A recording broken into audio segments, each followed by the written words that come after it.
Vision is an exhibition based on a personal journey that you've been going through over the past couple of years. Can you tell us a little bit about the crisis that you faced in this time? Yeah, well, I'm not dead sure of the time, the dates, but it was about 3 years ago. My left eye showed a shadow. I got this shadow on the left eye. Woke up one morning and there it was, and didn't think too much of it. I thought it was just a late night and whatever, and anyway, a week later it just sort of travelled around the whole vision, and I went in to see the optometrist, who put me onto the eye specialist straight away, and so that was the beginning of this, of knowing about this neon, which is it's a big name. What is it? Non-arteritic ischemic optic neuropathy. So it's basically death of the optic nerve, or partial death, you know, in my case.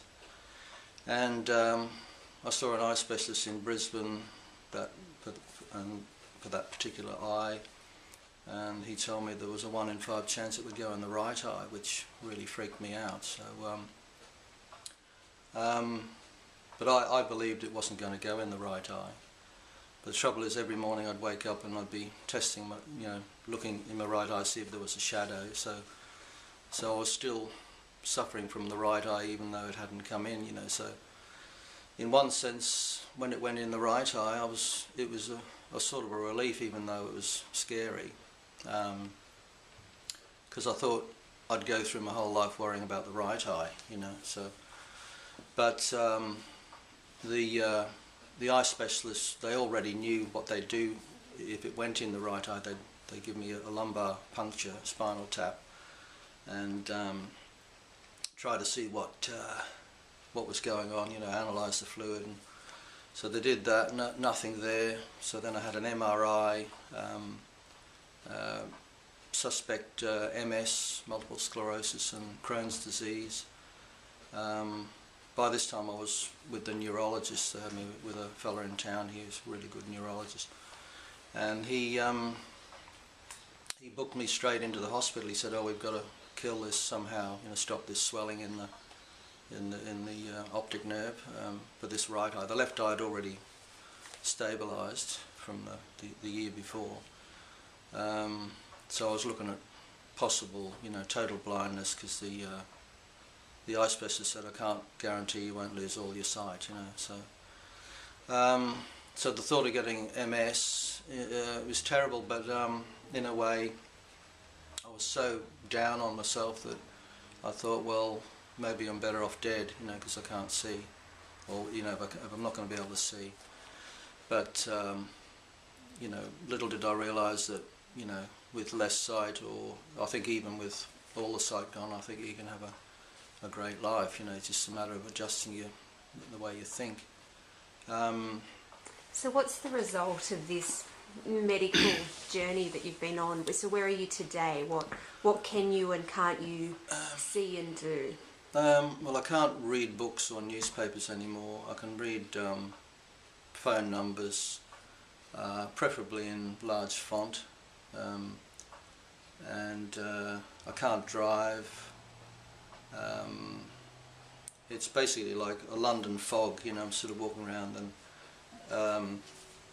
there's a thing called photophobia, which I have, which means that in certain light conditions it's like a snowstorm, you know. So actually the art gallery is one of the worst places, because they've got the, you know, the nice bright lights in there, so that's sort of a bit like a dream when I walk in there, you know, until I get a bit used to it. But supermarkets are terrible, trying to find labels. So I go to the same place and I know where everything is. And, but if there's a new product or they've moved stuff, I usually have to ask for help.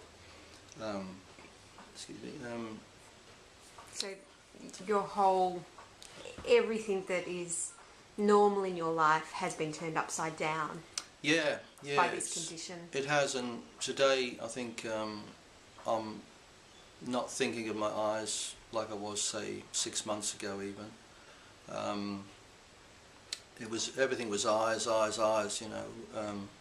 At some point back there because I was still getting over the grief of losing, you know, much of the sight. And I think doing the painting has really helped because it sort of gives me sort of a feeling that I have a future, you know, not necessarily to make money or anything with it, you know, I don't do it for that reason. It's just, yeah, I can still do what I wanted to do before and do music. And funny enough, when my eyes were really sort of going, I did think that my plan B was sort of to end up, if I was totally blind, I'd just sort of go into the music more, you know, sort of play flute and percussion and dabble in a lot of different things. But I'd just, yeah, just do, you know, sit on a nice veranda with the birds twittering and really get into music, you know. So. But you found you were still able to paint? Yeah, because it was just one. I think it was last year. I just thought, I wonder if I can still do something in painting. And when I moved into this little unit here, I thought I'll just try the easel, set it up in the bathroom. And the place is so small that I had to set up the back foot of the easel in the bath, you know. So, but I found with the light in there, it's very even, you know, not too bright, but just bright enough.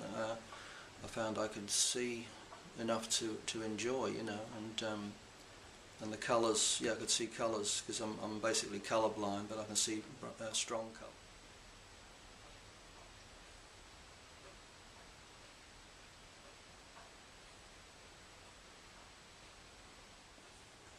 Dennis, have you found, because you've painted for a number of years, that since your vision has become impaired, has your style or technique changed or been affected? I think it's focused me towards a slightly different style. I used to do cartoons, you know, so I had cartoons published for many years in various newspapers. And I think when I used to paint, I used to avoid bringing the cartoon thing into my paintings. But I think now, using marker pen, Nico pen, whatever they're called, I find that I can see my own work better. You know, with having that strong outlines, and so that it's sort of moved me more towards my cartoon roots, I suppose. Even though I used to try to avoid that, you know, I thought I wanted to make it more painty, you know. So, but I think more and more it's coming to I think that's sort of, it's making my style, you know, amalgamating me into this, you know, bringing in all my past styles into one, I think. So the cartoon aspect is coming in more. Okay, and did you always use vibrant colour, or has that increased since, you know, colour blindness and those sort of effects have taken place? Probably luckily I've always liked the bright colours, yeah. So always felt confident and comfortable in that genre. Yeah. Okay. Yeah, and I mean to the point where when I did art in HSC a long time ago in Melbourne, the art teacher, he didn't like my raw colours. He used to say, "Oh, they're too raw. You know, go and sort of mix them a bit." And I didn't want to do that. So, because I always mix on the canvas. I never mix a colour on the palette. My palette's just sort of the blob, you know,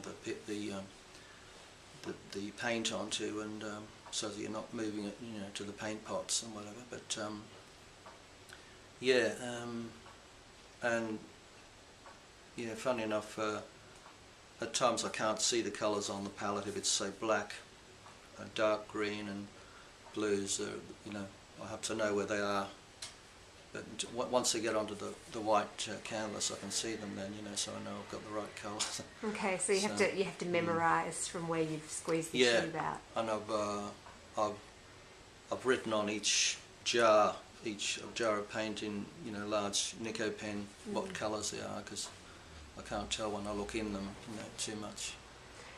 Do you find you rely on memory, your memory of how colours should look, your memory of how things were?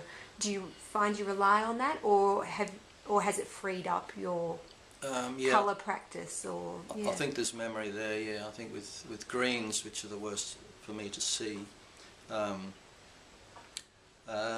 Not sure with the painting, but I know that looking at trees, you know, if I think about it when I'm walking along and I see trees and in the distance, I sort of think, oh, I wonder if they're grey, you know, because in a way I'm seeing grey, but I know that they're green, so I do see green, you know. So, one of the, I think it was last year, I had to. It took me ages to pick a pot of paint to paint a table outside, you know, outdoor setting, and I wanted a deep forest green, and when they showed me the colour chart, I had to get them to. I didn't realise how bad I was until I saw the colour chart. So you had that comparison. All yeah, and I couldn't. And in forest green, I said, "Oh, that looks grey," you know, and they said, "Oh, that's it," you know.